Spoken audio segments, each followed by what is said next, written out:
everybody, to the One to Go show presented by Dirt Track Supply right here. It is Bert Lehman in the black shirt. It is Pook in the Dirt Track Supply shirt. And it is Ryan Aho joining us by phone from where? Well, right now I'm rolling through Illinois, heading out to the east coast of Vermont. And, with any luck, I drive through Pennsylvania on the way back. Yeah, if it works out, maybe I'll hit a World of Outlaw late model show. We'll see. Nothing wrong with that. Nothing wrong with that. Of course, we're here at the Blue Line Brew studio. And like we said, presented by Dirt Track Supply. And Ryan, I see you had a couple of winners on tap. Yeah, well, the big one, Jeremy Castro, is just absolutely on fire. He went 3 for 3 this past week, and there's a couple. We'll talk a little bit about the national points right now, the race in the street stocks, but Jeremy Castro, of course, in an Aero chassis, and he just continues to win. He's rolling off a bunch of wins. Last year, there was 3 of them out there that were kind of splitting, but he's kind of leading the way out there out west in Montana. So keep an eye on Jeremy Castro when it comes down to the wire for the points. All right. Yeah. And of course, dirttracksupply.com. Check them out. All the major brands, Hoosier, AFCO, Weir's, Sunoco, everything. So Blue Lights, or not Blue. So you say dirttracksupply.com. All right. So then we'll chug right in here. Blast of the Past. Of course, this is episode 141. Do either of you have a 141? Oh, wait. We got to hit our sponsor. I'm sorry. Impact Health Sharing. Yeah, we got to give that Impact a little love. It's that time of year, right? I mean, people are getting their attention on healthcare. Open enrollment not too far away. A lot of businesses, self-employed people, kind of scratching their heads because they've been paying way, way, way too much. I have a solution for that. If you pay for healthcare and you're paying too much, shoot me a message, shoot me a text, shoot me a call. I'm glad to help you out, see if we can get you a better deal. It's been a great product for a lot of people. So, 141, right? Either one of you got a 141? I do not have either, actually. I do not. Bert. Uh-oh. Bert. Is there an East Bert. Coast? 141? There's a freaking... Jeff brought this to my attention. There's a racetrack in your area that's 141. It's not a car though, or a driver. Low lying for I tell you, they get a lot of cars though. That place, they pack them in on a weekly basis. And speaking of 141, they got something coming up here this weekend. What's going on at 141 Speedway? Yeah, they have the Captain of the Creek. Actually, I mean, we're recording this on Tuesday night, so they're practicing right now at 141 Speedway. But they have the Captain at the Creek this week. Heat races are tomorrow night, and then the big show is on Thursday night, 10,000 to win, IMCA Sport Mod feature on Thursday night. So there you go. We'll see how many cars show up there. Yeah, so how about these... Bert, I'm intrigued. I was going to say really quick, I'm intrigued, right, by 141. I don't know if you are, Puka, but they have a lot of big paying shows, right? A lot of stock cars, sport mods, modifieds, and all their big paying shows seem to be where their local guys have an opportunity to win the money. I like that model that they have over there. That's a good point. Yeah. Are you going to be down there, Bert? No, but it is on. I believe it's on Flow, so I'll be watching it on Flow. Okay. All right. So nobody's got a 141, or do you have one up your sleeve, Ryan?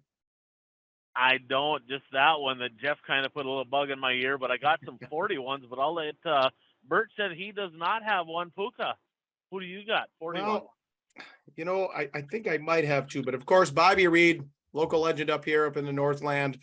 I think I remember him back in the 6-cylinder days, back in the mid 80s or maybe super stock, something like that. But Bobby Reed, but Supers, yeah. Supers. Okay. So how about this name? Help me out on this one, Ryan. Brian Vessel, perhaps Steve's brother. I remember him as 76. Okay. I think you're right. I don't remember him in a 41. Yeah, I think he was in a 76, but I'll got a little quiz for you. North of the border, early 80s, came down every single week for multiple years. Late model driver. Ryan Tulloch. Thunder Bay, Ontario. Ryan Tulloch. No. Glenn Timko. Oh yeah, I remember that name. Glenn Yes. Timko. Oh, I think Yep. Tulloch was T4. Yeah, I remember. Yeah, T4. So Glenn Timko, a name. He's on Facebook. I know he's on some of the pages, and he's probably, makes his way over to the Thunder City Speedway. But yeah, Timko came down for a number of years. I remember kind of a dark blue car. It was really sweet looking, kind of a Corvette style body on it. Good runner back in the day. I think he's really good friends with Jeff Hinkemeyer, who we interviewed here last year. So I think they still keep in contact because Hinkemeyer ran up there a lot. Yeah. Any other 41s? Not anyone of the past. What do you got? You got a laundry list? I don't have a laundry list. So the big ones, of course, Bob Reed, legendary. If you're from northern Minnesota, Hall of Famer at the Hibbing Raceway, right? I remember him in the Torino. I think he was a Ford guy. I think he ran a lot of Fords too. I think he had like that red. I think that was a Mustang, but I'm not positive. But Bob Reed was definitely a good runner for a long time, and then in the late model. But here's one on the national scene, and it's actually a listener to our show, Lem, right? Mark Kremberth, one of his favorite drivers. This guy has 1,024 feature wins, according to what I found online, and he was in the inaugural Dirt Late Model Hall of Fame. Can either one of you guess it? Was it Bucky Simons? The legendary Buck Simmons. Or Buck Simmons. Okay. So Buck Simmons, yeah, and he's that. I mean, if you look online at some of the stuff that he won, Lem actually tagged me in a post.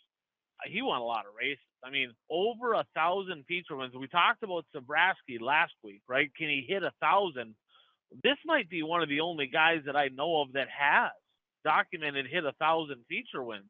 I mean, that's got to be a really, really short list, and you get a couple stories about him that I got from Lem. He said, when he was interviewed, years back, he wrecked his car one night in a heat race, and I think it was going for his 1,000th win, I think is what it was. And the media was there, and somehow he came right to the front and won. And they're like, "Well, how did you do that?" And he's like, "Well, the media was here. I kind of had to, I was kind of on the spot, And it sounds like he had multiple different chassis, and he was just that guy, that no matter what he got in, he won. But I kind of like, somebody like that. We didn't see him much. He's an NDRA guy, won at Pennsboro. He's got a lot of big wins. Somebody that, when we talk about the Mount Rushmore of dirt late model racing, it's always Moyer, Bloomquist, maybe Charlie Schwartz. But Buck Simmons is a guy that with over 1,000 feature wins, how do we not have him on that list, right? That's a good point. It's a really good point. All right, who else you got? And so that, I just got one more guy that I ran a little bit against in the mods. I'll throw his name out there. I know that Mike's a fan of the show. He's probably seen this guy race a lot more than I did. But Larry Zeller, just a hell of a wheelman down in the Princeton area, won a ton of races in the modified. And, maybe Mike can post in the comments some pictures and maybe a story if he has them, because I know Mike watched them a lot down there. But, we could go on and on. There's a few. Oh, Jerry, how do we – dude, Chisholm, Minnesota, Jerry Vidal. Jerry, we can't forget Squinty. I mean, That's come on, right? We got Brian and Mikey that both race in the super stock division. And Jerry Vidal, a longtime runner. I remember he broke his neck, rolled over in Hibbing in that modified, and he had the halo on for quite a while.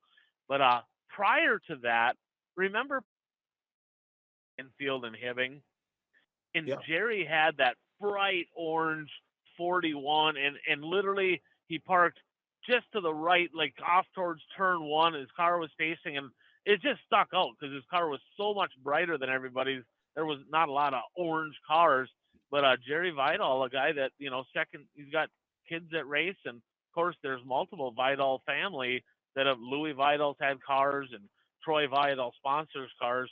But Squinty, Jerry Vidal, that's a name that, as a Chisholm guy, kind of disappointed in both of us that we didn't put that one out there first. But well, we got him, though. We got him in. We did. Let's jump on to the next segment. Yeah. So, everyone, if you could just, hammer that subscribe button right now, hit the like button. We'd appreciate that. And we're going to move into our top 5 moments of the week, brought to you by Brad Parsons Egg Solutions.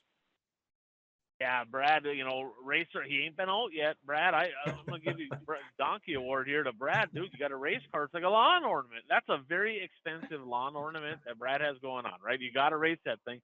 But, for racers, by racers, if you're in the farming community, he's the guy to get a hold of. He's got a lot of different products out there. He's got stuff that you can put right in your current spray mixers.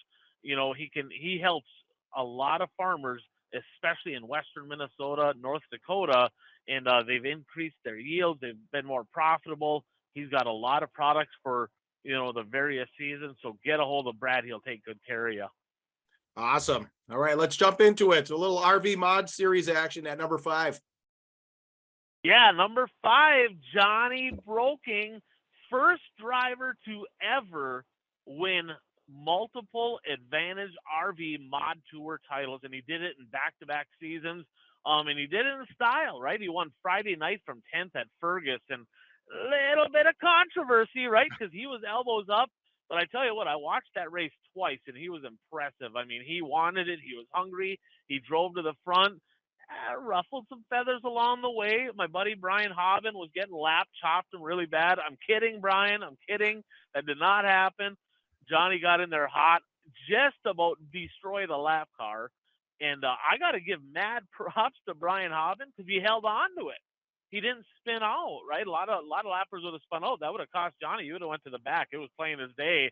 And guys, even in victory lane, Johnny Broking, and I'm going to paraphrase this, but it's pretty darn close, right?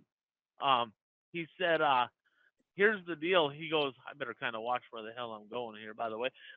He goes, they asked him, they said, well, what happened there with Hobbin? He goes, well, I better go down and talk to him because that was kind of bullshit and uncalled for. I didn't really need to do that. He got into him pretty hot. But Johnny, of course, won, and Miller then also. So a great season. Congratulations to the 45J. Yeah, I watched that race from Fergus with Zach and Peterson. It was pretty interesting. And well, hey, Don Shaw, heck of a track service. Tip of the cap. It was good. It was good all night long for sure. So who was down at the North-South 100 watching mods, Bert? Huh? Who was watching mods? But apparently a mod race from the North-South 100 is going to make number 4 on the top 5 list, Ryan. It is, and I got to be honest, I forgot they even had late models there. I knew they had mods. They had over 60 of them. But turns out they had late models there as well as a support class, which was kind of neat. But, the late model racing was pretty good, right? It was the second day kind of got trained up, right? It is what it is. But night one was pretty entertaining, especially the first qualifier, a couple of them heat races. But the race of the night by 0.0006. Right? By that much, a driver that came from Bakersfield, California, Ethan Dotson, doubled up. I think he's driving Arpin's car, is what he's doing there. And he put a move on the last lap and literally drove right off the wall, right? And passed for the win coming off of turn 4. The crowd was on their feet. It was electric. Probably the most exciting finish I've seen all year long was that race. And what's crazy is it was after the late models. So half the people left, right? Because they were there for the late models, of course. But the best race was the mod race. So I'm going to put that at number 4. Well, I did see Arpin was in the house. I did see a Facebook post. So if you're thinking that, if your instinct's telling you that was his car, probably was. All right. Moment number 3. We're going to turn over to Bert and the Dirt Kings. The Dirt Kings tour was back in action last weekend on Sunday night. They're racing at Angel Park Speedway or Angel Park Raceway in Sun Prairie, Wisconsin, which is near Madison, Wisconsin. And Nick Avalink was back in victory lane. I believe this is his 4th Dirt Kings feature win in a row. It's the first time a driver's won 4 in a row on that tour. So after getting off to a C+ start to the season, he's rebounding, and Nick is picking up some victories here throughout the season now. Oh, that's awesome. Friend of the show. Yeah, Nick, he started slow, didn't he? He did. He started slow, but he's got it rolling now. Yeah, it took him a while to get that first win, but once he got that first one, they're just kind of rolling now. Well, big one coming up. We'll talk about that later. This is the time to get hot for him. So it sounds like a late model special over in Madison this week, Ryan. Yeah, and they got one coming up this Friday at Montevideo for 2,000 a win. Interesting, they're not Challenge Series races; they're just standalone races. Over 20 cars, I think 24, maybe 25, over at Madison this past weekend. And give this guy a little grief. Earlier in the year, he kept his tires on. No tires fell off on the parade lap, which is good, right? But Diamond Dave Moss from 16th got her done. And I looked, and nobody streamed it. I can't find video footage, but that is hella impressive, right? 16th to win at Madison. It reminds me of a Challenge Series race from years back. I think Pat Dorr came from the B and won a race. I believe that's correct. So that place, if you haven't been down to the Madison Speedway, it's a must. You got to get down there. Unbelievable racing surface. I love that place. Home of Sundrop, right? They got Sundrop Pop down there. Really? But, Diamond Dave Moss. Yep, that's where it's from. They said I actually announced there a little bit last year. I went down with Burdick, and they handed me a mic, and they said, well, you can't come to Madison without having a sun drop, right? I mean, we're in Madison, Minnesota. You got to have sun drop. But congratulations, Dave Moss. That's a great run. I wish I would have been able to see that one. Don't steal Shawano's thunder, because Shawano is well known for sun drop. Shawano Speedway has a water truck with sun drop painted all over the side of it, and the sun drop museum is in Shawano, Wisconsin. Holy. No kidding. Okay. Well, I might have to do a little research here. They told me sun drops from Madison, but we might have to do a little research. If somebody knows, post it in the comments. Yeah, put that in the comments. And and I've heard the same thing about Madison. It's fantastic. And I believe that Challenge Series race you were talking about, Ryan, I believe that's back when I was living in Montana. And do you remember they were doing some like radio broadcasts over the internet? Do you guys remember that? I don't. Yeah, they were doing about 05. They were started to, it kind of came in for 1 year, and they were doing, I remember the Rice Lake Challenge Series, I think Grand Forks, they used to have the Challenge Series come up there. Madison, but I remember Kreiderman, I remember that name, and Dorr, and just they were just they couldn't have been more complimentary about the track there in Madison. So props to them. All right. Absolutely. And number one, Puka, we're gonna switch over to you. We're going to steal all the thunder, and this one's a good one. What do you got at number one? This is number one, and if you haven't seen it, you got to jump online. Donnie Schatz, hushes the critics, wins his 11th Knoxville Nationals title.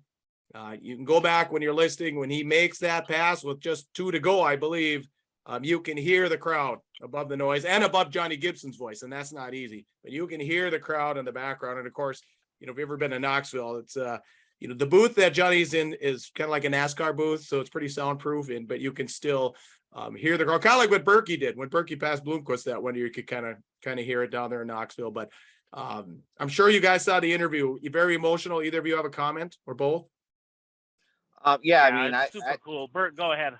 I was just gonna say, yeah, I saw the video, and he was very emotional in victory lane, and then he was kind of beating himself up a little bit early on in the interview, because he was talking about changes, and he didn't trust the changes that they made to the car, but then everything worked out in the end. So it was good to see him. And then I don't know if you guys saw this, but there's a photo circulating around on Facebook of after Schatz did all his interviews and signed autographs for everybody who wanted them. Then Steve Kinzer came up to him and congratulated him. So there's a photo of Kinzer and Schatz together. I saw, see that. Did you see some of the details on that, Ryan? I didn't see any details. I think Lanny Nichols posted it. Lanny, of course, his sons both race in the Midwest Mod class and very close friends with the Schatz family. And I believe he posted that. I could be wrong.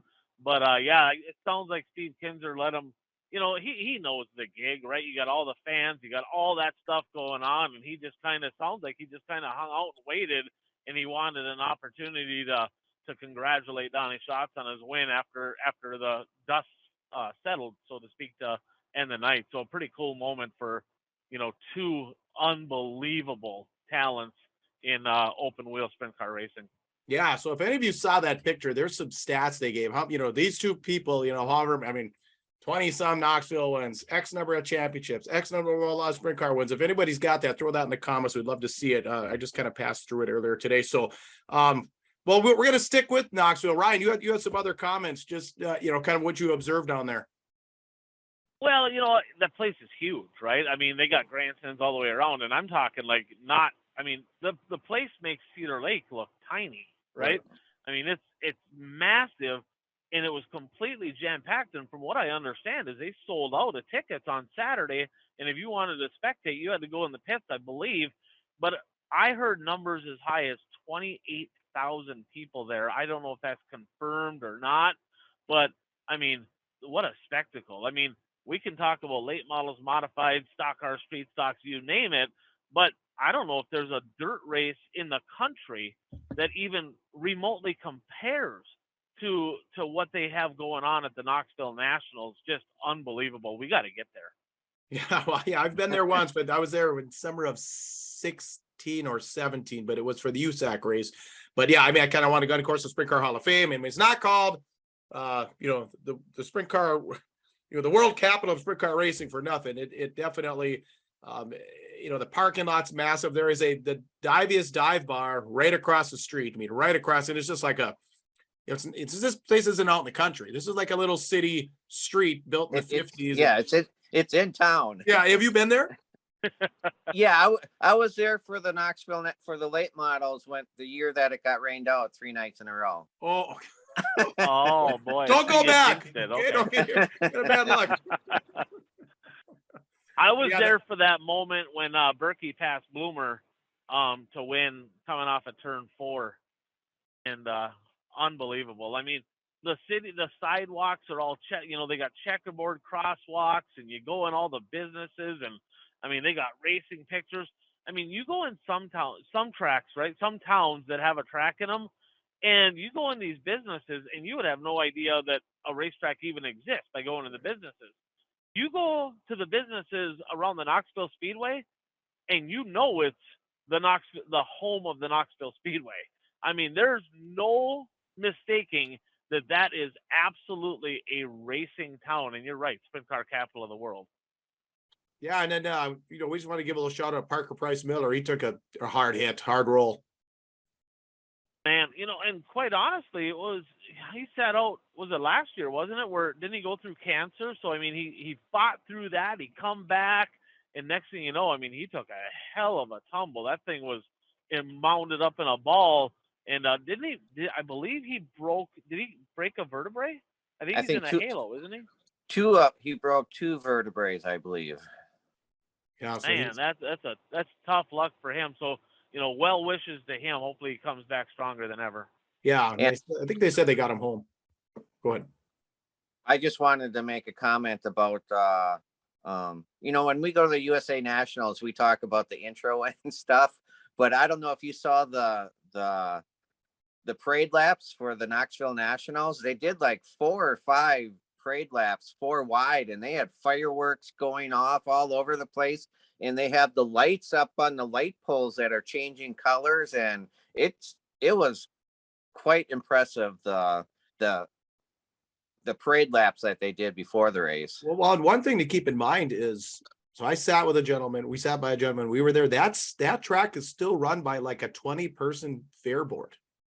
Okay, so it's not it's not a promoter, and because I remember him saying, I usually get tickets every week, because I asked him what's the weekly attendance. He says it's typically 2,000 people, and then he sneaks some tickets from this board member here and there. But yeah, it's run by like a 20-person board, so it's just incredible to think to think that place was is still run with a quote unquote kind of like an old school organization. We don't see that as much anymore, but like I said, it just sounds like it just keeps getting bigger and better down there in Knoxville, Iowa. All right, so it's a great time. If you've got any comments, like I said, throw them in there. Now we're going to move on to this week's Trackside Report, brought to you by our friends right here, Blue Line Brews. Look at Bert, got his fancy new mug at the USA Nationals, looking good. Got him sitting behind us here, but as always, 10% of profits go back to families of the fallen, families of the wounded. Great coffee. Stuff smells great. And like I said, this is what everyone seems to be doing anyway, is the K-Cups. And look at the cute little puppy on there, the little K9. So bluelinebrews.com, save 15, promo code, save 15% of your entire order. Or like I said, there are some select stores, Duluth Superior, Ashland, Bemidji, all across the Iron Range, Hibbing, Virginia, Grand Rapids. Look for Blue Line Brews in those stores. And then, like I said, if you get a chance, go over to their social media pages and give them a like there. All right, we'll start. Okay, I was at no races, fellas. I was on a boat on Lake Minnetonka, had beautiful weather one day and not so beautiful weather the next day. And actually, the boat broke down. We had to get towed back. So like I said, all I really watched was a little bit on my phone trying to catch up with stuff on YouTube. Bert, how about you? That's not what you were watching. Bert, he's lying. Bert, that's not what he was watching. The question I have is, was it the same boat as what the Vikings players kind of got in trouble for a few years back, or was it a different boat? The Love Boat, right? We call it the Love Boat, right? The Love Boat, yeah. I did see on the wall, I think it said Dante Culpepper was here, Nice. No, I did not get to any races this last weekend. Pretty much everything in Northeast Wisconsin was rained out last week. We had Friday night and all day Saturday. It rained. Well, it rained hard Friday night, but then it rained on and off all day Saturday. So I think I did not get to any races this last week. Well, we're jealous of you, Ryan. You're the guy. You set us up here. If I would have been that close, I wouldn't have been on Lake Minnetonka. I would have been in Florence. Absolutely. So yeah, I brought the truck over to the Florence Speedway, of course, the North-South 100. And I only went one night. I was going to go Saturday. It just didn't work out into the schedule, so I ended up leaving Saturday, but I went Friday. And impressive. And I mean, we've all heard of the North-South 100, but up until Flow Racing and really kind of watching some races on Flow and seeing what Josh Rice has done and all that, I'd never watched a race there. So in my mind, I'm like, okay, Florence is another racetrack, but that place is impressive, right? It's not impressive as far as stature, as far as looking like Cedar Lake of old or like Knoxville, but the racing's so good. I mean, the second day the feature was not so great, but that place is set up for slide jobs. And a couple things that stuck out to me in Florence was just the pure energy of the crowd. I mean, I'm telling you what, it didn't matter who did a slide job. The whole place went absolutely insane. It was super cool to see that kind of energy. And that's one of the things, and I love my streaming. I do. I watch a lot of races online just like you guys. But the fact is, you don't feel the energy that's happening at a race and at an event like that by watching it online. So just being able to feel that energy, and comparing it to a lot of the races in our area, sometimes I wonder if the crowds at our racetracks, I wonder if they think they're at a golf outing or something and they got to do a golf clap and there's no hooting and hollering, because I don't know, it's like the energy's gone from a lot of our tracks. Well, in Florence, Kentucky. Well, that's good. There was a show earlier this year that one of you went to, and I meant to ask that, or maybe I did, but that was, gosh, I can't remember where it was. And I was like, the Ralph Latham, wasn't it? Yeah, well, there was just one that I was going to ask you if you guys went, or did you go to Deer Creek? I just wanted to know what the energy was like. I can't remember, but that was, because it's the same kind of thing. Those big shows, there should be some mystique and some energy when you enter the premise. And if there's not, it's, maybe we've talked about this. What makes a big show? Maybe that's what makes a show. Maybe it's not car counts. Maybe it's not how much it is. Maybe it's the way you feel when you come through the grandstand. I think there's something to it, because you come in and they got big banners, North-South 100, and they got all the past winners. And of course, that's the home of the Dirt Late Model Hall of Fame, which is super cool. I got to kind of look around there a little bit, but I didn't go Saturday, so I didn't go to the Hall of Fame ceremony. I wish I would have. Maybe we'll do that next year. But yeah, just the energy, the camping.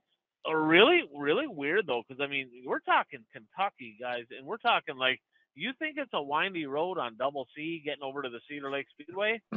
That Double C is like it's like a super highway compared to the road getting into Florence. I'm like, how in the hell do they drive the haulers on these things? Literally on both sides of the road, they're washed out. There's like no shoulders, and there's washouts, and there's like literally chunks of road missing, right? I'm thinking, I'm like, this is like unbelievable. Like the infrastructure is terrible, but the racetrack, the surface was awesome. The racing was great. There were, and yeah, but the camping, there was a lot of camping. They had a big party, just like Cedar Lake did. You know, I guess it would have been Friday night because Thursday rained out. You know, but just the atmosphere, the culture, being able to go to a different track, it was a great experience. I'll still say it. The mod racing was, I mean, the late model racing was good, but the mod racing was absolutely phenomenal. And probably I saw a pretty nasty crash. So on night one in the B main, I don't know if you guys saw that or not, but there was a rollover down the front straightaway, and guy got in. It was literally right in front of me, right smack dab in front of me, and they all rushed over to the rolled over car, and that guy was okay, but the guy that crashed into him was waving his arm out the window. It was like an hour delay. Sources tell me that he broke his femur. Oh. They had to literally get the jaws of life out. They got his permission, and they took that modified and they clipped it right above the deck tin. Like that car is garbage, going to scrap heap. They cut the whole roll cage off, and they took him out in his seat through above. You know, and people were asking, they're like, what's going on? Because of course they didn't film that. Hats off to the Flow crew for not filming that, because you don't want to be, that's not something you show online, right? So they did not, which was great. But yeah, they pulled him right out of there, and then they had a transport ambulance, a transfer one there. They had to transport him to a different ambulance to get him out of there. But yeah, it was pretty silent there for a while. You know, just you know, kind of an eerie moment, because nobody knew if it was a broken neck or back or what. But they pulled him out of there. I talked to track officials after. Yeah, he broke his femur. So pretty nasty one. Oh. Well, and you can't leave Kentucky without a few donkey awards. Yeah, I got to give one to myself. So I got there a little bit late. First of all, I got to give one to myself for not going on Saturday, right? Dirt Late Model Hall of Fame, once in a lifetime deal. Got to get to that, right? You know, I missed an opportunity, but needless to say, you don't want to park semi trucks bobtailed on any kind of an incline at all. That doesn't work out really good. Thankful for somebody there. They kind of give me a little tug to get me back out of there. But yeah, I almost had a error in judgment. I almost had a really bad experience, but it ended up working out pretty good. Oh, that's funny. All right. Anything else on the North South 100? Of course, these guys, that's what, 4th week in a row, I-80, Fairbury, Cedar, North South. Now they go week number 5 down to debate. So we'll talk about that a little bit for the topless. But anything else on the North South? No, that's it. You know, of course, I just disappointment in Josh Rice. I mean, he just started off right away, had a bad time trial, and you know, he was exciting to watch, but he couldn't get really going, and everything just went from bad to worse. And I wonder if Josh Rice had immense pressure on him, because everybody was talking about, including us, like it's the Josh Rice show, right? It's literally, he's got to be the favorite, and just a super disappointing weekend for Josh Rice. Was Bloomquist there? Not with his car. I mean, if he was there, he was drinking beer and going to the casino, but or whiskey or whatever he drinks. But no, he wasn't racing. Okay, wow. Looks like things are over. So Superman takes the second North-South win. Go ahead. I had heard that Bloomquist won't be racing until the World 100. He's still having back issues and numbness in his legs and feet. Okay. All right. Well, let's move on to go ahead. I was going to say, you know, a guy that was there, you know, of course, Davenport won. Overton was solid. Ricky Weiss looked pretty decent over the weekend. But I had to look through the results, and I didn't even dawn on me. Devin Moran was there. Yes. And, like, he's been awful, right? We talked about this earlier in the year. We didn't put this a little bit later, but let's just put it now because we'll just segue it off of Florence.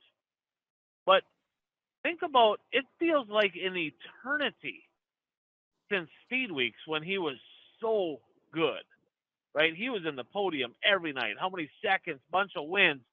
And then Wiley Moran, his brother, says, I'm no longer going to the track, right? Yeah. And he is, I mean, he's had a couple decent nights since, but he went from like unbelievable fast to absolutely terrible, so bad that I rumors are out there that was it Ty Torrig, right, owns his stuff. Yep. Sounds like he's not going to be driving for him next year. It sounds like Ty Torrig might be partnering up with Best Motorsports and kind of sponsoring Turbo. But how big of a deal was it, right, that Wiley Moran left that operation? I mean, look at, do you think that his lack of success throughout the heart of the season is a big result of that? What do you guys think? Well, I mean, there's no way to know for sure, but I'm sure it certainly didn't help with him not being at the track anymore. You know, a lot of successful teams, it's not just the driver, it's the driver and then the crew chief that helps makes the decisions on what to do to the car. Well, I think it's 100% to Wiley. I mean, look at what Donnie Schatz said. He said that, you know, they came in for the fuel stop. I can't think of his pit man right now. And he said, I didn't say anything to him. And he went to work and made the adjustments on the car. And he said he got in there for that second half and he was bolted. But yeah, I actually forgot, Ryan, how hot. I mean, he won me a lot of points in our pick'ems, you know, Devin ran early in the year. Right? You know, I forgot that, you know, he was, so hot down there. Well, you think back a couple of years, right? Jimmy Owens absolutely destroyed him in Lucas Oil. He won by like 500 points a couple of years ago. Over that offseason, his crew chief parts ways, goes a different direction. And Jimmy Owens, obviously one of the most talented guys to ever drive a race car, has really been quiet ever since then. You know, Yes. so. Yep. No, Yeah. I agree. You know, and that's, about that. yeah, I mean, maybe what we're realizing here is that this is, you know, now and maybe going forward, this could be more of a team sport than we think. Well, even back when I was racing, right? Like I had Changa, Jim McClellan was my main pit guy for all of my championship years. And ultimately I made the decisions on what we were going to do for setup and all that, but we had such chemistry, right? And it's the little things sometimes. Even drivers that maybe make their own setup decisions, right? It's just the little stuff you don't have to think about. You have a good crew chief that takes care of all the little details that allows the driver to just focus on the parts that they're good at, right? They don't have to think about all the other crap. And I don't know the whole situation, how many crew guys, you know, Devin Moran has, but it sounds to me like Wiley was kind of the main wrench. He was kind of the main guy. He was the guy that, you know, turned the wrenches at the track. He did everything. And when that goes away and now the driver's got to start thinking about all of that and racing the car when they're not used to that, yeah, it's a bad deal. So it'll be interesting to see. We'll keep an eye on that throughout the rest of the season to see if maybe he can kind of bounce back, rebound, get a couple big wins here. You know, he's talented enough, but, you know, clearly something is definitely missing. Yeah. All right. So let's move on to this week's hot takes, brought to you by our friends over at bryrayshirts.com, also known as Outlaw Graphics, you know, full service print shop, screen printing, signs, race wraps, vehicle wraps, decals, promo items, all that good stuff. Bryrayshirts.com. You know, jump on their website and say they can. What they kind of cater to is the person that, you know, might not want to lay out $2,000 in apparel, but might want to get just some family and a couple of crew people. Maybe you want 5 shirts, 5 t-shirts, 5 sweatshirts, something like that. So go to buyrayshirts.com. They can kind of walk you through all that. You could do a small order like that and, you know, get everybody happy here for invitational season. Make sure you buy some really good hoodies.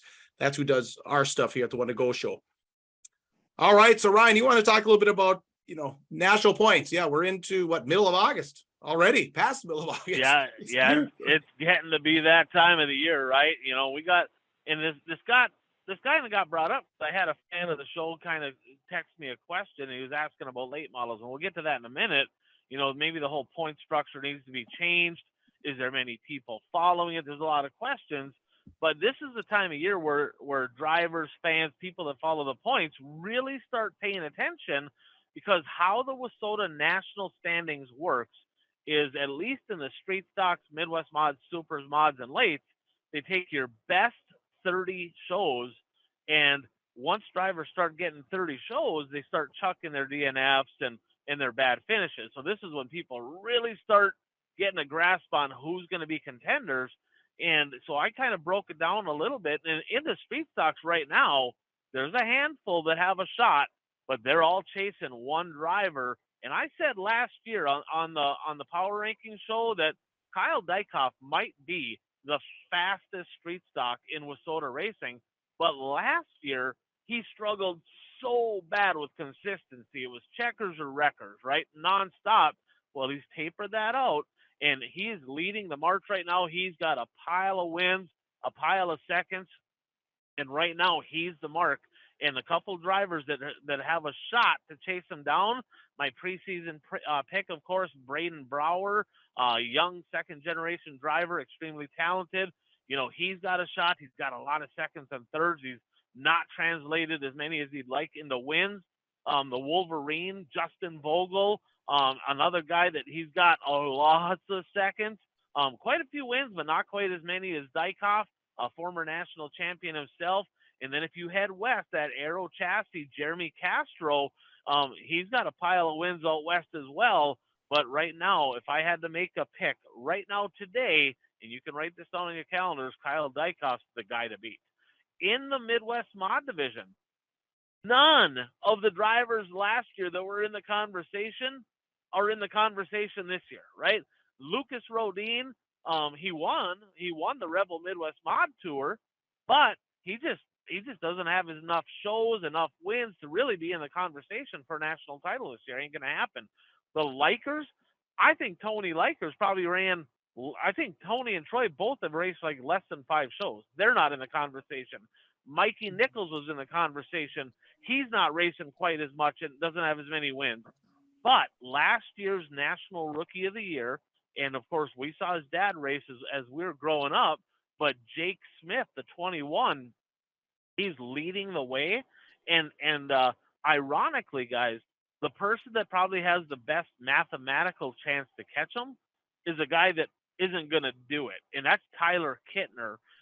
He is mathematically the closest to Jake Smith and very capable of getting it done, but he's got a wedding coming up in September. He's not racing Fridays and Sundays, and I just don't see it happening. So right now, if I had to pick, Jake Smith is the guy to beat in the Midwest Mods. The Superstock division, guys, I don't think it's going to be close. Dexton Cook is having a great season, right? Maybe ruffled a couple feathers, but that kind of makes me like him because it reminds me of, well, me. So I kind of like that, right? But a couple guys don't necessarily like that, but that's, I guess it is what it is. He's got a lot of wins, but if you don't get 30 feature wins in the Superstock, you're not even a contender, because the Iron Man, Shane Sabraski, I think he's at like 25, and he's only got like 30 shows. So, I mean, Shane Sabraski is the odds-on bet. I just think it'll take a minor miracle for Dexton Cook to beat him. And a guy out west that really got, he kind of got hosed because Casino dropped supers a couple years back. Trevor Nelson got a pile of wins out in South Dakota, but when you run 2 nights a week, that's not going to get her done against a 7-8. Now, in the modified division, now it starts getting interesting, guys, because modifieds and late models, there just ain't enough races, right? You look at all these drivers, they don't have any shows. So modifieds are kind of up for grab, and I really think it's the same races. There's a couple sleepers in this that could make some noise and put themselves in contention. But of course, the one TPO, Tyler Peterson, he's leading the way in the win count, I believe. and Shane Sabraski is there as well. So just like last year, those two are going to obviously be in the conversation, no question about it. A couple sleepers to keep an eye on, of course, the Advantage RV Mod Tour champion Johnny Broking. Not racing enough though. He doesn't race Sundays. You know, he's like, that's the day we get stuff ready because he works all week. You know, I get it. You know, and then he doesn't really race a lot of Fridays. You know, he ran some Fridays, but not all of them. And a couple guys out west, Superman Mike Stearns and Dale Ames has had an outstanding season. Multiple big wins for the 6-car out in South Dakota. Even came over to Ashland for the Northern Storm and won one over there. Them would be the contenders in the modifieds, but right now it's just gonna, in my opinion, it's gonna be between the TPO and 7A. 7A getting pretty hot with that new J car. So keep an eye on that JMR number 7A. And in the late models, guys, I literally have no freaking idea who the national champions are.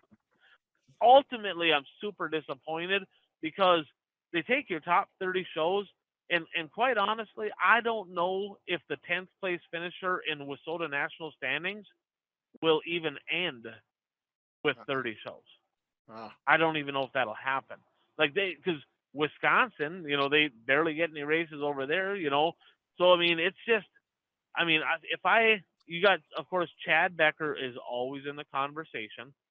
Last year's national champion, Cole Searing, not in the conversation.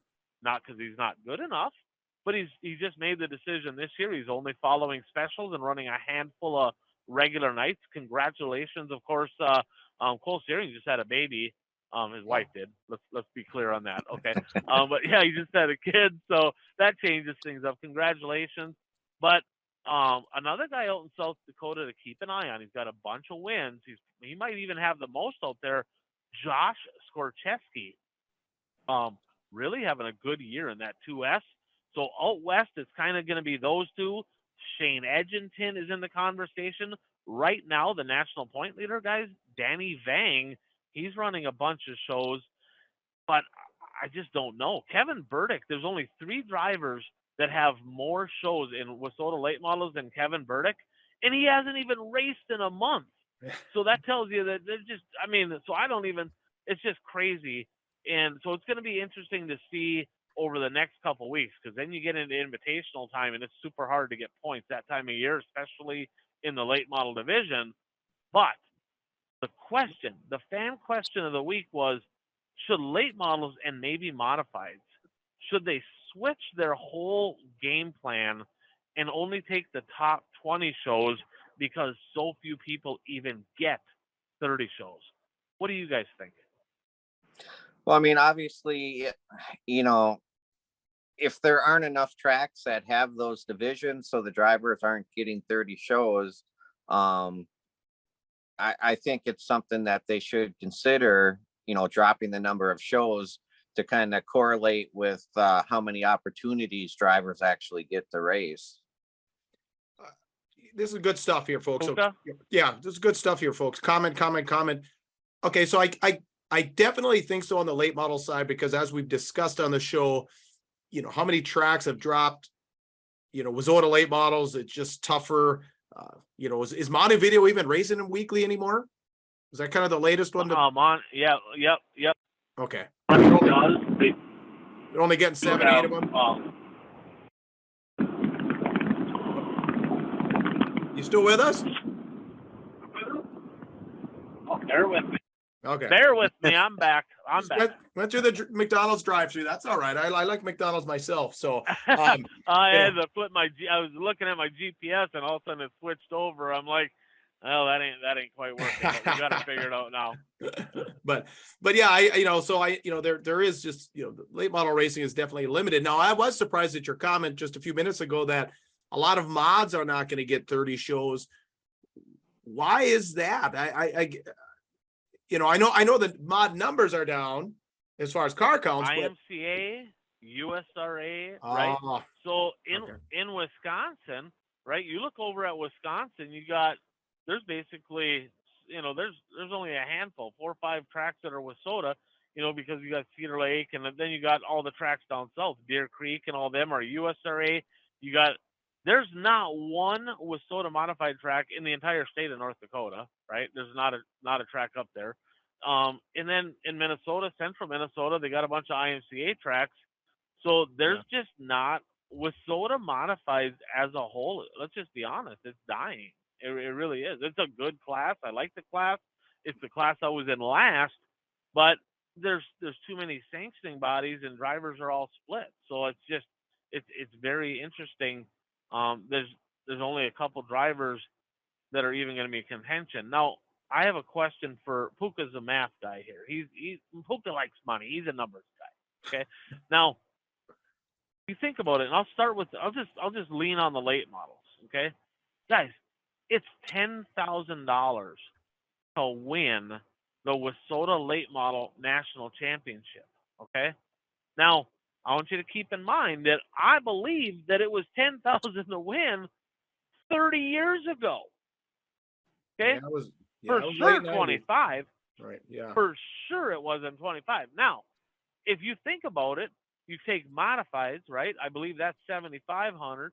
Super stocks, it's 4,500 or $5,000, and it goes down from there.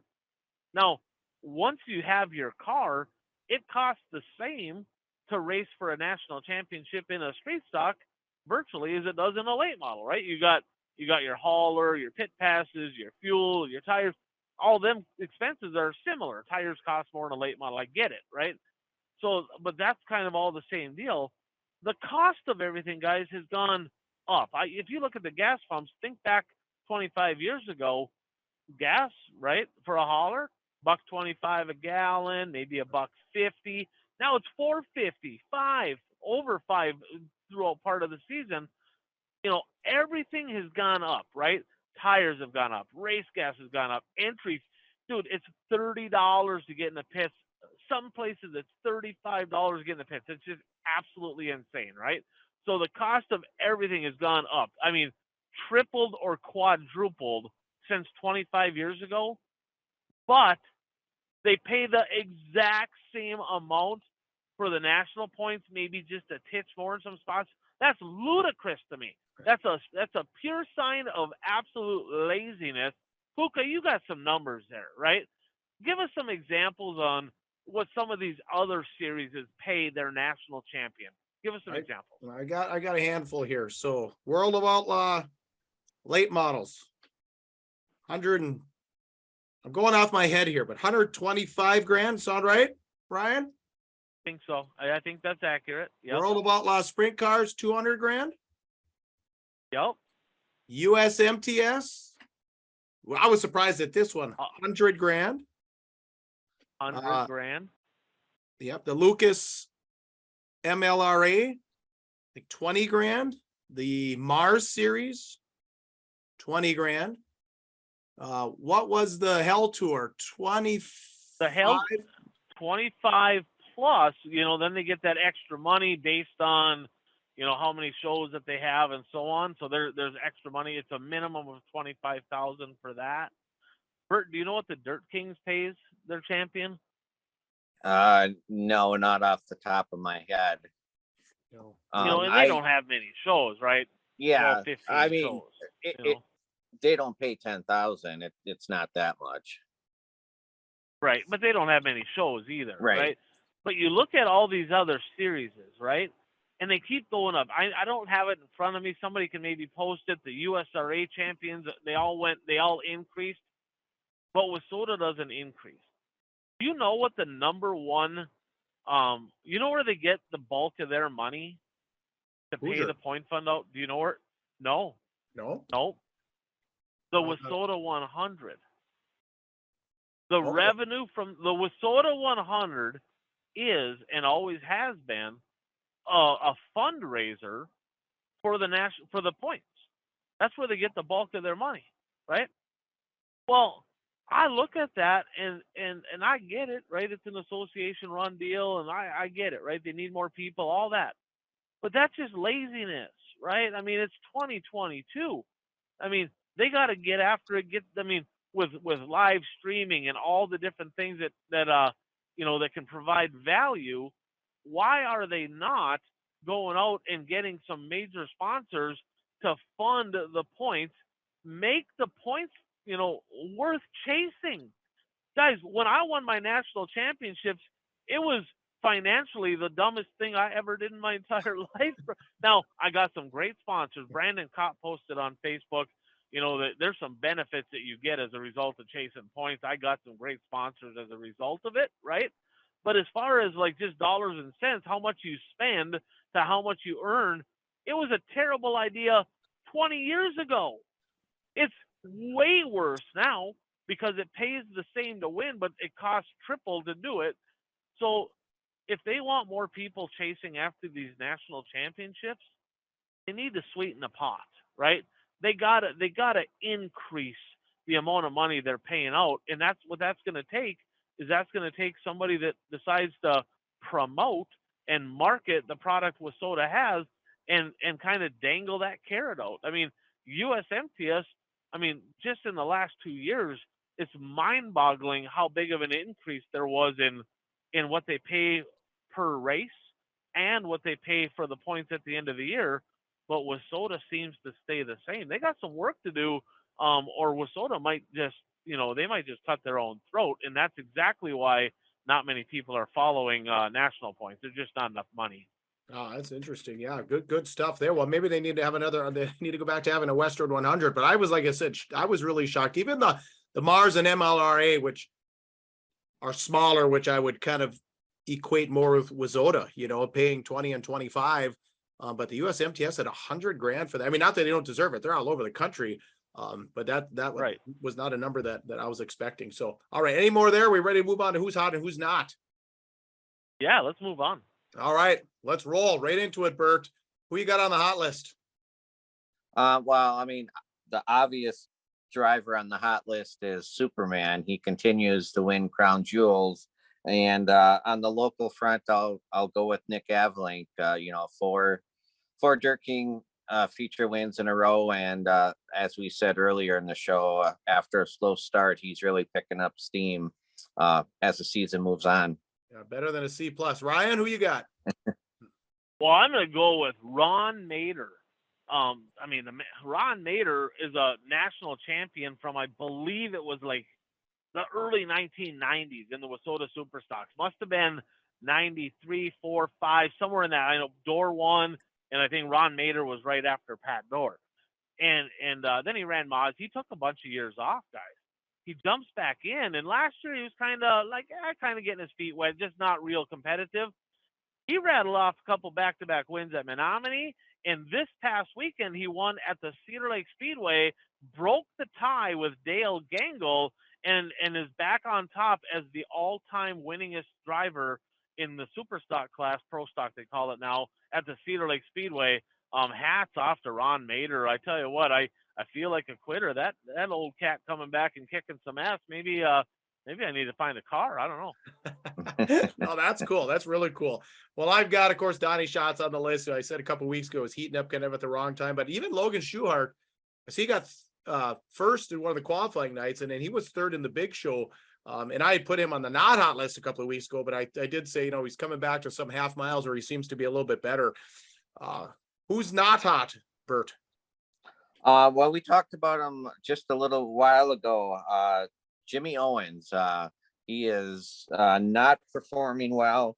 We get into this part of the season, and this is like crown jewel time of the year because there's a crown jewel event every weekend. And in his last 4 races, Fairbury, Fairbury, then the Cedar Lake, and now the North South, he finished 26th, 27th, and 21st. So that's not what we're used to seeing out of Jimmy Owens. No, Ryan. No, that's disappointing. And I'm going to stick with Devin Moran. I mean, just unbelievable. I mean, how the light switch just turned off so fast. He was so good, and I thought this was really going to be his year after Speed Weeks, and then once he parted ways there with Wiley, everything just kind of shut off for him, which is super disappointing. Yeah, I'm going to go with kind of a rare one here, but Kyle Larson. I mean, not terrible, but I mean, the last 2 summers, every night Kyle Larson raced, he won. But it seems like this year he's back to earth. I don't know when the last time he won a dirt race is, maybe 2-3 weeks ago. I think he was in I think Pennsylvania had their speed weeks for the midgets or what have you. I think he jumped in one night. But he had some bad luck there at Knoxville with that flat tire. He did come back up to 6, from the tail, but Kyle Larson not, and that makes me wonder about, well, like I said, Overton last year, Jimmy Owens the year before. Over under on JD for next year, better or worse? I would take worse. I'd take the under. Just seeing these guys from the last few years, did they dominate, but then somebody catches up? What do you guys think? Right.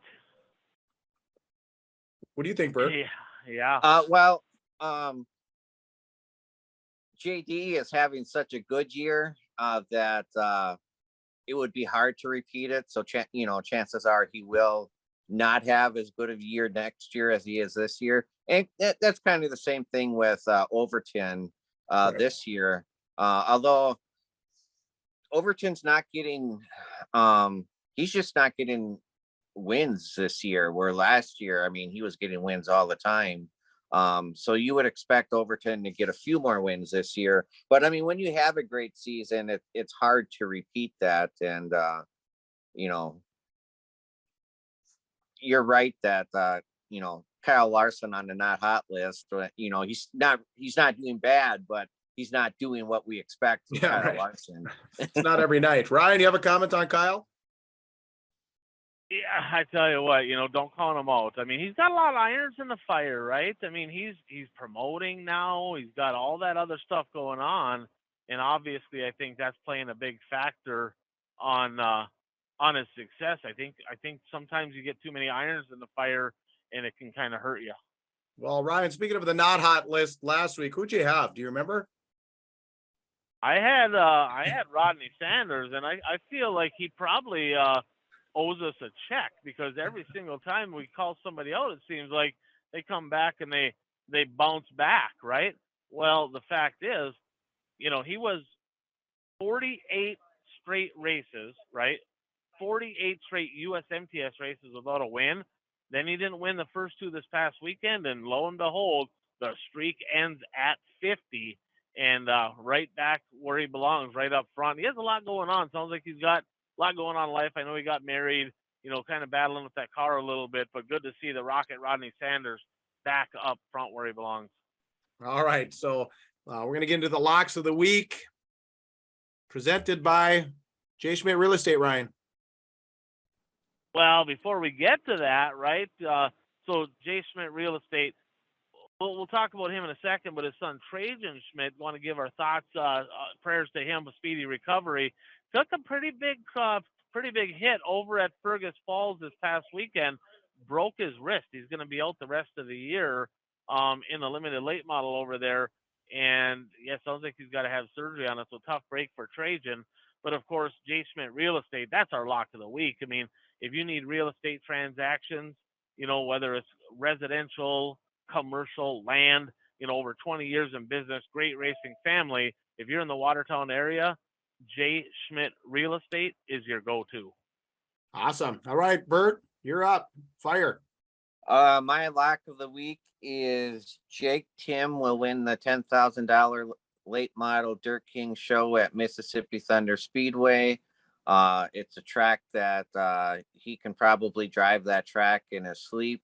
And it seems like whenever there's a late model race there, he wins it. So I'm going with him to win that race on Friday. Ryan, who you got? Well, I'm going to let you go first.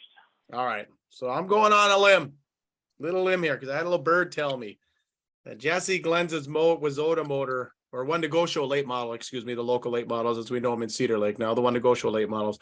The engine's done. So I'm going on a limb, $5,000 on the line. Saturday night, month of money got rained out in July. $5,000 to win the day after the Dirt Kings. Jesse Glenn's back in Victory Lane, Cedar Lake Speedway Saturday night. Who you got, Ryan? I am going to go with big, sexy Brandon Overton is going to win the topless. I mean, he was pretty good. I think didn't he get second at Florence?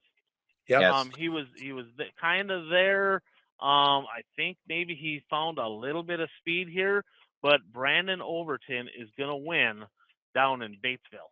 That's not a bad pick. He was last year's champion. All right, now we're going to move into the last lap, presented by Zuli's Race Engine. So give Frank a call, and he's busy. I talked to Frank a couple weeks ago. When you're building winners like he is, he's busy. So you might have to call more than once, but get a hold of Frank, Zuli's Race Engines online, or just go down the show notes. You can click over to the link and, talk to Frank. Like I said, we go through all the winners every week. And Ryan, do you have anyone on the list this week? I don't, but go to his Facebook page. Go to Zuli Race Engine's Facebook page. Kyle Dykoff comes to mind. He won a few again, but they got a pile of winners on there. Jump on his Facebook page. Being that I'm on the phone and I'm driving, I don't have that list sitting right in front of me. But they're not strangers to Victory Lane. If you can't beat them, you better join them. Join them. All right. So we'll start off kind of a sad story up here in the Northland. Yeah, it's a big hit. It's rare. It's rare in this world that somebody comes out of the woodwork, right? And they say, "Hey, how can I help? How can I help?" And that's what I think of when I think of Joni Dahl. A few years back, just a couple years ago, her dad, and she's been around racing for a very long time, big race fan. And she realized, hey, they need some help over at the Hibbing Raceway, and she just loved it. And she went up to the board and said, "How can I help?" And she really started getting her hands dirty, going out and getting sponsors and just doing a lot for the Hibbing Raceway.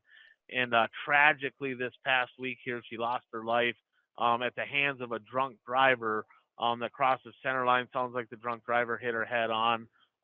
Super sad deal for all of her friends, family, the racing community, the Hibbing Raceway, and race fans. We know race fans like to have a few cocktails. We get it, right?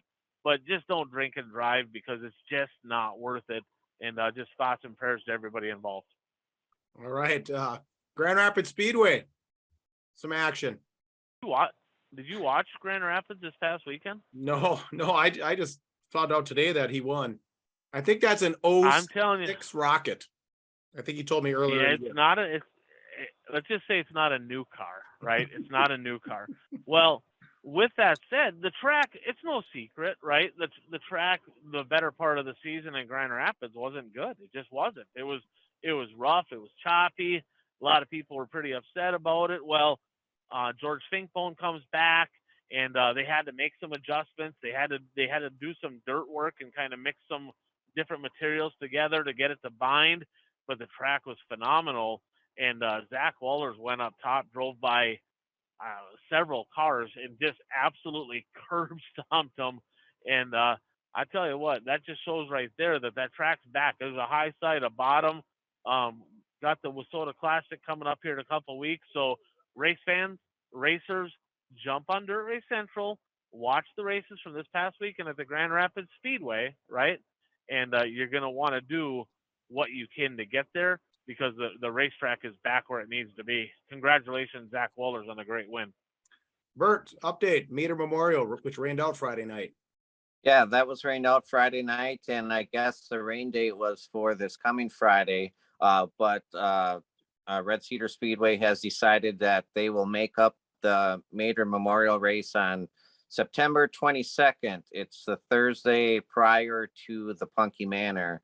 Obviously, if they would have raced this coming Friday, they would have been going up against the Dirt Kings 10,000 a win show, and the two tracks aren't that far apart, and it wouldn't have been good for anybody for that to happen. So, got to give some kudos to Red Cedar Speedway for not planning the race over the top of another race, so that the Meter Memorial will be September 22nd, the Thursday before the Punky Manor. Awesome. All right, Ryan, Fastlane Superstock Series. Yeah, coming up this weekend. Of course, the one thing with the Fastlane Superstock Series, it's short, right? It's only 7 races, so when one rains out, they add another one. So what they did, I'm making sure I don't go in the wrong direction here, so bear with me for just a second. I want to make sure I don't miss my turn. That would not be a good deal. So one second here as we go. Okay, here we go. So They're heading over to the Big O, Ogilvy, on Saturday. They're going to head up to the Proctor Speedway on Sunday. The Halverline Speedway, I should say. That's where they're going to be heading. And great, just a great series. You take Dennis McCulley. That's a model of how you do it. He contacts the drivers, reaches out to them, and actually asks them to support his events. Take notes, promoters. Take notes. I mean, if you want more drivers at your racetrack, pick up your phone, call them, text them, message them. That's how it works. But Dirt Race Central will have the action here this weekend. Check it out. It's always a good show. And I think it's pretty tight. I think there's a really tight point battle in that. I don't have it in front of me who's leading, but I think it's anybody's game as of right now. All right. And then got a note in here about an old timer, Buzzy, but I don't even know how to pronounce the last name, so I'm not going to wreck it. Well, Buzzy Rudeman, right? So all kinds of NASCAR stuff. You talk about Kyle Larson.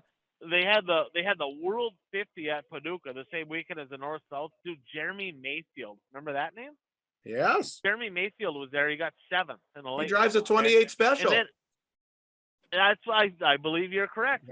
And then Buzzy Rudeman is David Rudeman. Remember David Rudeman, the second fastest Domino's pizza guy. I was the fastest. It just is what it is. But Buzzy Rudeman, I think he's like 80 years old or really close, and he won down in Volusia. So, Bert mentioned the gentleman over in eastern Wisconsin. Pretty cool to see an old cat like him getting her done.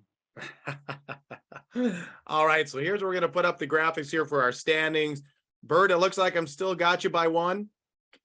Yeah, I guess you're ahead of me. 111, 110. Ryan, you're hanging around 96.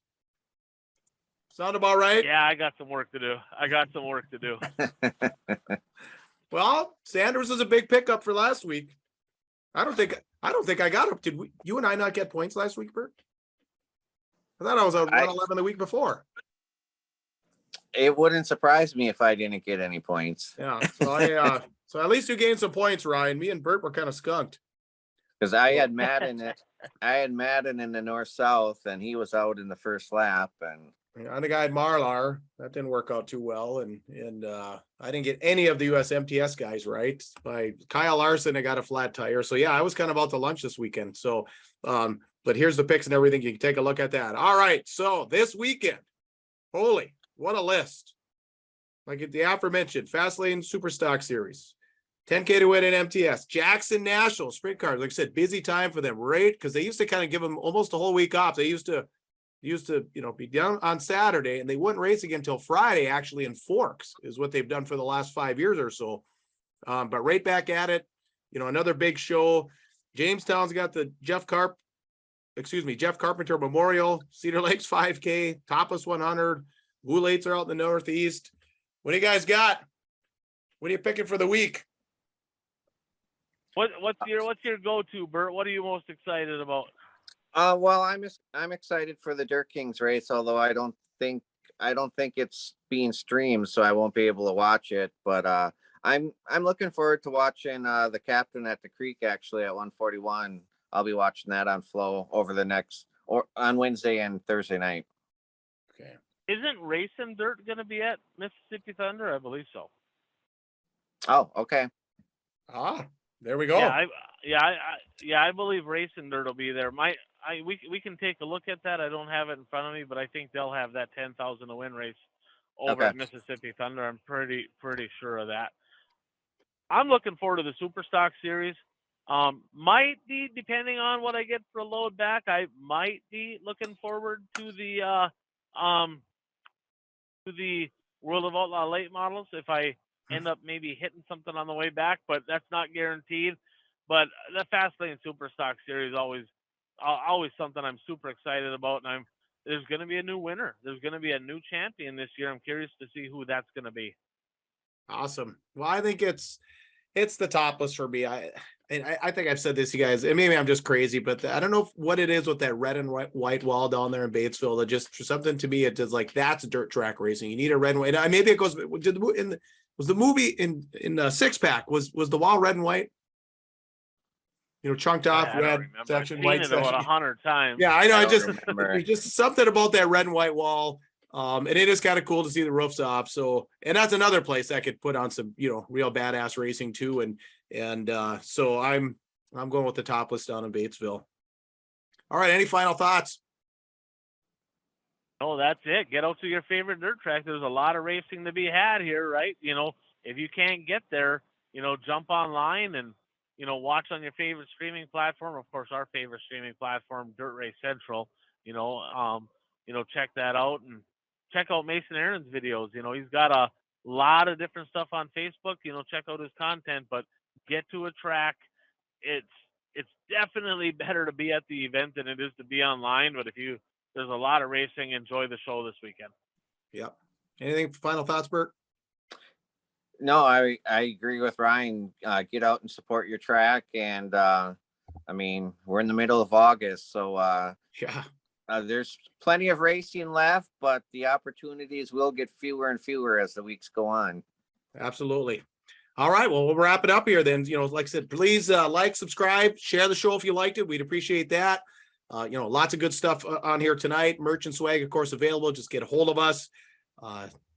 Thanks to our great partners, Dirt Track Supply, Brad Parsons Soil and Ag Solutions, Jay Schmidt Real Estate, Zuli's Race Engines, BuyRaceShirts.com, Impact Health Sharing, Blue Line Brews, Dirt Race Central, Mason Aaron Videos, theonetogoshow@gmail.com if you want to hook up with us privately.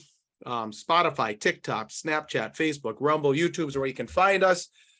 For hopefully safely driving Ryan Ahill and for Bert Lehman, this is of course. Yeah, drive safe, buddy. And everybody else, get out there and be your dream. You're tuned to the One to Go Show.